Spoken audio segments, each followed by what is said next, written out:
it is the historical milestone in history. So it అంటే ముందు మీరు ఒక అడుగు ముందేశారు. అసలు ఆ ఫస్ట్ నచ్చేది ఏంటంటే బాగుందా బాగుందా కాదు, ప్రయత్నం అనేది చాలా ఇంపార్టెంట్ నాకు. సో మనకి అది ఒకసారి మొదలుపెట్టినప్పుడు తెలియకుండానే మన ఎక్సైట్మెంట్ చేయాలనేది వస్తుంది. ఉదయం వచ్చిన వాళ్ళు చాలా పెద్దవాళ్ళు, ఎంత పెద్దవాళ్ళు అంటే ఒక బ్రిగేడియర్ అంటే 5,000 మంది సైన్యం ఆయన కంట్రోల్లో ఉంటారు. ఎంతమంది? 5,000. ఒక సోల్జర్ చూస్తేనే మనం చాలా గొప్పగా ఫీల్ అవుతాం కదా.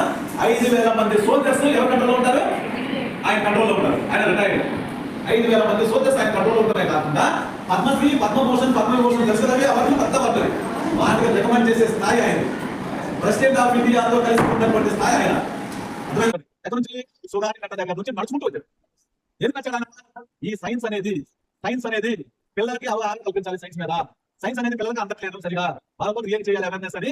సింపుల్ ఇన్నోవేషన్ అన్నా, కనిపెట్టడం అన్నా, సైన్స్ అన్నా, ప్రాజెక్ట్ అన్నా, ఎక్స్పెరిమెంట్ అన్నా ఏమనుకుంటాం మనం? ఒక పెద్ద రాకెట్, ఒక పెద్ద ట్యాంకర్, ఇలా పెద్ద పెద్దగా ఆలోచిస్తాం. కానీ తప్పు. ఇన్నోవేషన్ అంటే కొత్తగా అంటే పెద్దగా ఆలోచించాల్సిన అవసరం లేదు, చాలా చిన్నగా కూడా ఆలోచించవచ్చు. మా పిల్లలు అక్కడ అది జేసీబీ మోడల్ చేశారు,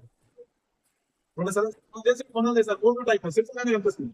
అది లేదు మనం ఏం చేశాము, మనుషులు వెంట కొని చాలా కొన్ని వేసుకొస్తున్న వాళ్ళం మన ఫలితాలు కాదు. చేసుకుని వచ్చిన తర్వాత ఏమైంది?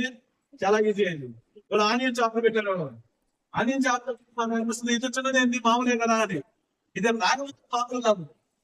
వచ్చిన తర్వాత మిక్సీలు వచ్చిన తర్వాత మామూలు పల్లె అంటే రూరల్ ప్లేస్, గ్రామీణ ప్రాంతం, వాళ్ళలో కూడా స్విధులు ఉంటుంది. ఎందుకంటే ఆలోచించే శక్తి, జ్ఞానం ఉంటుంది. అది వేస్ట్ అయిపోతుంది. ఈ సమస్య ఉంది, దీనికి సొల్యూషన్ ఎలా బాగుంటుంది? అలా చిన్న ఆలోచన కూడా మీరు టీచర్లతో పంచుకుంటే, ఆలోచన మీరు పేపర్ మీద పెడితే, మనం వాళ్ళకి పంపిస్తే ఆయన ప్రెసిడెంట్ తీసుకెళ్ళగలుగుతున్నాయి. కాబట్టి మనం ఏం చేయాలి?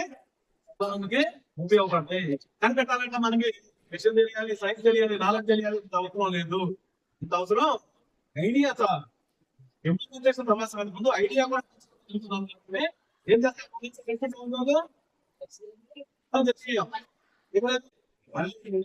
మీ అందరికీ సైన్స్ లో సైన్స్ ప్రత్యేకంగా 113 నుంచి కష్టపడుతూనే ఉన్నాము. దీంట్లో ఉన్నారు ఉపవాసంలో, అయినా కూడా అంతగా ఉన్నారు. అందరికీ అంతగా థ్యాంక్ యూ.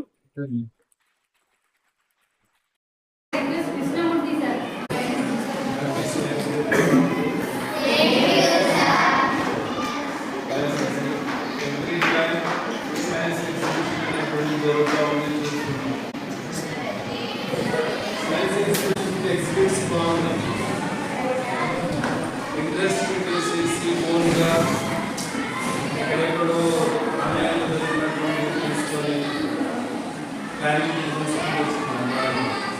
కదా ఎలా ప్రజెంట్ చేస్తున్నారు?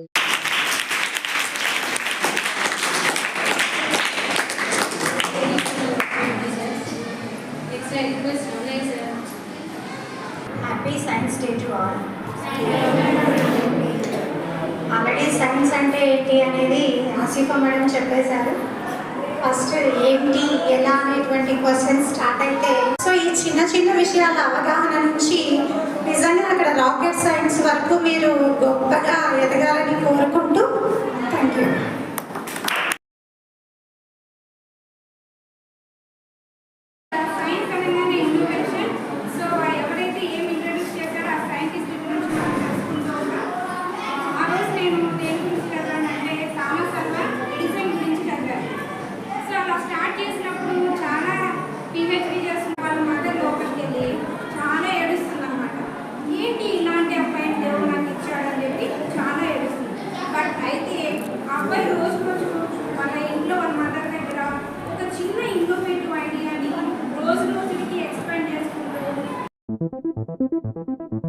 Teachers and all my dear friends, today speak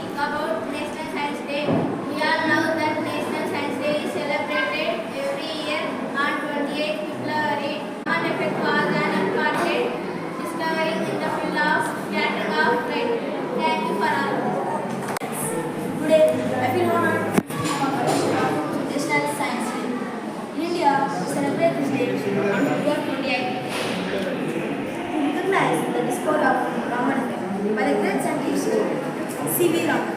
For this outstanding discovery, he received the Nobel Prize in Physics in 1930. This achievement placed India on the global scientific map.